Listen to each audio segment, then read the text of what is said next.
Thank you for this honor and giving me opportunity to interact with the future of our country, the dear students of the Shri Ram School.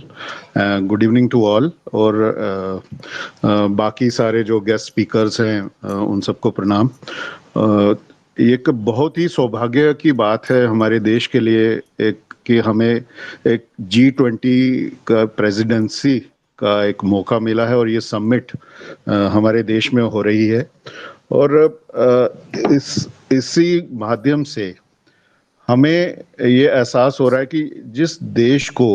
एक समय पे snake charmers के तौर पे पुकारा जाता था 70 साल पहले जब हमारा देश आज़ाद हुआ, जो वेस्ट के कंट्रीज थे वो हमें एक पिछड़ी देश और उस तरीके से देखते थे। वो देश आज इतना आगे बढ़ चुका है कि एक G20 ग्रुप जो एक बहुत ही इम्पोर्टेंट फॉर्मेशन ऑफ नेशंस है इंटरनेशनल कंटेक्स्ट में, उसकी प्रेसिडेंसी भारत कर रहा है और एक समिट इस उपलक्ष्य में हो रही है और हम इस पे बात कर रहे हैं। और मैं जो हमारी समिट है ये G20 की, उसमें हमारा जो थीम है इस बार का 2023 का one earth one family one future. हमारा देश भारत वासुदेव कुटुंबकम में विश्वास करने वाला एक देश, ये खुद एक ऐसी एग्जाम्पल है और ये खुद यहाँ पे इस समिट का होना एक सेल्फ, मतलब हमारा देश जो अगर इसको प्रेसिडेंसी कर रहा है तो इस थीम का जो एक जी रहे हैं हम थीम को सदियों से, एक विश्व को एक परिवार समझ के, जो हमारे पुराने संत रहे हैं स्वामी विवेकानंद जैसे, बाकी लोगों ने एक फैमिली समझा है हमारी संस्कृति ने पूरे विश्व को, और इसका थीम इसके हिसाब से है। और जो भी हमारी समस्याएं हैं वो एक इंसानियत के तौर पे, एक नेशन की समस्या नहीं है, ये पूरे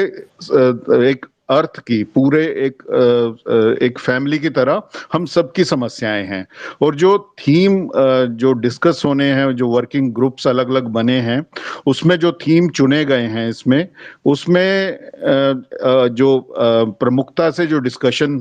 हो रही है, और जैसे टूरिज्म एक थीम था, उसकी एक G20 वर्किंग ग्रुप हमारे जम्मू कश्मीर में हुआ है, कश्मीर में अभी हाल ही में। ये हमारे लिए बहुत ही गर्व की बात है, हमारे देश के लिए भी और union territory of Jammu Kashmir के लिए भी, कि उस पर डिस्कशन हुई है। और उससे जो इंटरनेशनल अटेंशन जो कश्मीर पे गई है एज ए टूरिस्ट हब, हमेशा इंटरनेशनल फोरम में कश्मीर को टेररिज्म के पॉइंट ऑफ व्यू से ही देखा गया है,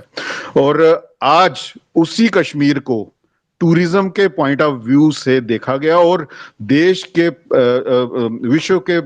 G20 देश आके यहाँ पे टूरिज्म डिस्कस कर रहे हैं, और जिसको हम धरती पे स्वर्ग बोलते हैं, जिस रीजन को, वहां पे टूरिज्म डिस्कस हुआ। और वर्ल्ड टूरिज्म मैप पे तो कश्मीर है ही है, लेकिन उसका एक जो इमेज थी all over world vested interest द्वारा टेररिज्म के रूप में जाना जाता था, अब वही कश्मीर, जम्मू कश्मीर टूरिज्म के हब के रूप में जाना जाएगा। ये हमारी यूनियन टेरिटरी के लिए एक बहुत ही सौभाग्य की बात है और बहुत बड़ी अचीवमेंट है ये G20 वर्किंग। और बिल्कुल सेफ तरीके से वो कंडक्ट हुई और बहुत ही सक्सेसफुल G20 जो वर्किंग ग्रुप की टूरिज्म की मीटिंग रही। उसके लिए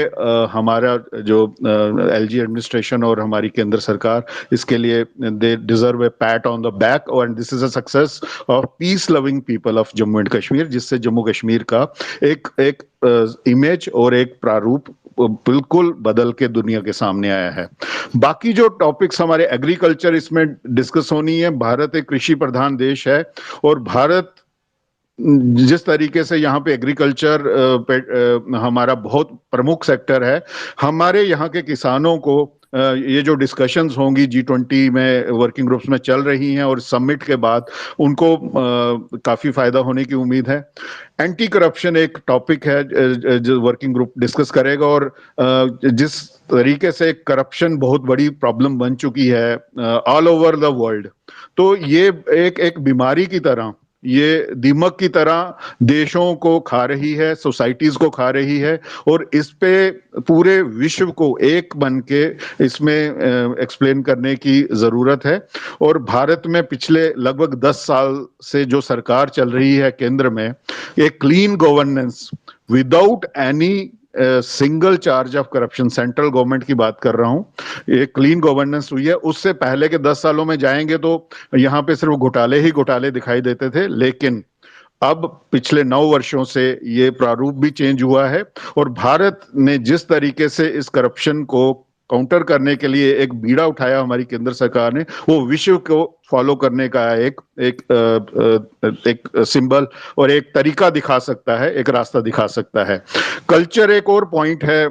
इसमें डिस्कशन का, और भारत में कल्चरल का इतने ज्यादा मल्टीपल कल्चर्स हैं, और हम अपने कल्चर को we wear it on our sleeves, और विश्व को मौका मिलेगा यहाँ पे भारत के कल्चर को जानने का, और हमें मौका मिलेगा बाहर के देशों के कल्चर को जानने का। डिजिटल इकोनॉमी एक और इसका वर्किंग ग्रुप्स का इसमें चुना गया है टॉपिक। और भारत में जिस तरीके से डिजिटल इकोनॉमी ने क्रांति का रूप लिया है, खासकर मोदी सरकार के आने के बाद, क्योंकि जब प्रधानमंत्री मोदी इसका ऐलान करते थे तो बहुत से लोग इसका मजाक उड़ाते थे कि लोग जो हैं, गांव के लोग कैसे इसको फॉलो करेंगे, कैसे। लेकिन पिछले 9 वर्षों ने दिखा दिया है कि भारत के जो दूर दराज के गांव के लोग भी आज गूगल पे और ये भीम ऐप का यूज कर रहे हैं, और डिजिटल इकोनॉमी ने एक सैलाब की तरह यहाँ पे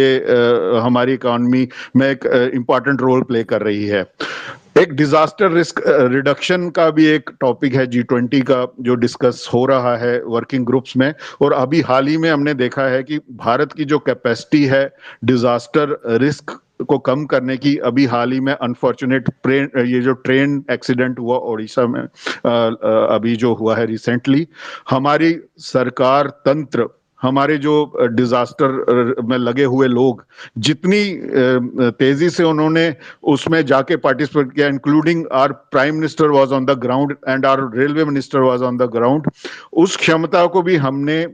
काफी अच्छे तरीके से, क्योंकि यहाँ पे हमारे नेचुरल डिजास्टर्स होते रहते हैं, कभी यहाँ पे अवलांच आ रही है, कभी यहाँ पे साइक्लोन्स आ रहे हैं, और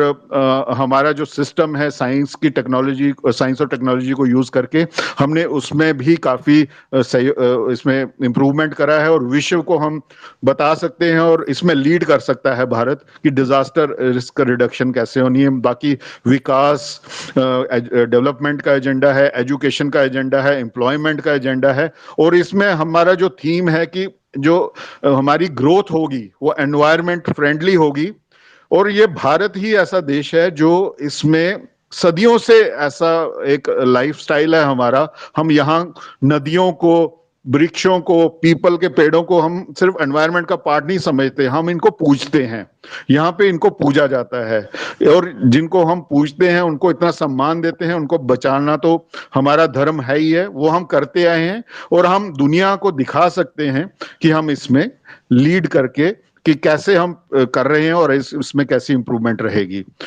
ओवरऑल ये एक सुनहरा अवसर है और एक टर्निंग पॉइंट है, एक आत्मनिर्भर भारत जो हमारे प्रधानमंत्री बोलते हैं, सेल्फ रिलायंट इंडिया। और बड़ी देर से एक पुराने जमाने में हम सुनते आए थे कि भारत विश्व गुरु हुआ करता था। अब मैं एक यकीन से कह सकता हूं पिछले 20 साल से हम इस देश की ट्रांसफॉर्मेशन को देख रहे हैं, और खासकर जो यंग जनरेशन है, जिस तरीके से वो इतने अच्छे तरीके से अवेयर है, और देश के जो हमारा डिस्कोर्स है उसमें बढ़ चढ़ के जिस तरीके से भाग ले रहे हैं, आज की स्पेस उसका एक उदाहरण है। हम इतने यंग बच्चों को सुन रहे हैं, इतने कॉन्फिडेंट तरीके से अपने पॉइंट ऑफ व्यू रखते हैं। मुझे पूरा विश्वास है कि वो जो विश्व गुरु हम हुआ करते थे, वो विश्व गुरु हम फिर से बनने जा रहे हैं, और उस पाथ की ओर हम अग्रसर हैं, और confidently we are marching ahead, and day is not far when India will lead the world in every sector. और लास्ट में मैं, because I am a doctor, एक हेल्थ की बात जो इसमें वर्किंग ग्रुप में वो भी है। तो जो आयुष्मान भारत योजना और ये जो डिजिटल हेल्थ का जो इंडिया में चल रहा है ट्रांसफॉर्मेशन, ये एक जस्ट शुरुआत है। ये पूरे दुनिया को देखने वाला एक सिस्टम बनेगा थोड़े आने वाले वर्षों में, जिस सक्सेस से आयुष्मान भारत भारत में लागू हो रहा है। मैं उसमें खुद एक प्राइवेट हॉस्पिटल में बैठ के गरीब लोगों का इलाज कर पा रहा हूं, जो इम्पॉसिबल था। एक total knee replacement surgery, total hip replacement surgery, जो 2-2 3-3 लाख की सर्जरी होती है एक प्राइवेट हॉस्पिटल में, एक गरीब आदमी आज हमारे प्राइवेट हॉस्पिटल में आके फ्री ऑफ कॉस्ट करवा रहा है। ये अनथिंकेबल है ऑल ओवर द वर्ल्ड। तो इस तरह की स्कीम जो है ये आगे आने वाले टाइम में यूनिवर्सल लेवल पे इंडिया में चलेगी। और इंडिया जैसे वास्ट वास्ट कंट्री में इसका सक्सेसफुल होना ये बहुत बड़ी बात है। और ये भी दुनिया को देखना चाहिए कि हेल्थ केयर में जिस तरीके से अक्रॉस लेंथ एंड ब्रेड्थ हमने अपनी स्कीम्स को इम्प्लीमेंट किया है, और खासकर कोविड के दौरान इंडिया ने ना सिर्फ अपना सिचुएशन संभाला, पूरे विश्व के देशों को वैक्सीन सप्लाई करके, इंडिजिनस वैक्सीन बना के हमने बता दिया कि हमारा हेल्थ केयर सेक्टर कितना स्ट्रांग हो चुका है, और हम तैयार हैं हेल्थ में भी दुनिया को लीड करने के लिए। शिवानी जी, आपका बहुत बहुत धन्यवाद। बाकी स्पीकर्स को और स्टूडेंट्स को सुनना चाहूंगा। Thank you, thank you. Thank you Vikas ji, आपने बहुत अच्छी बातें बताई, खासकर आयुष्मान भारत की स्कीम में किस तरह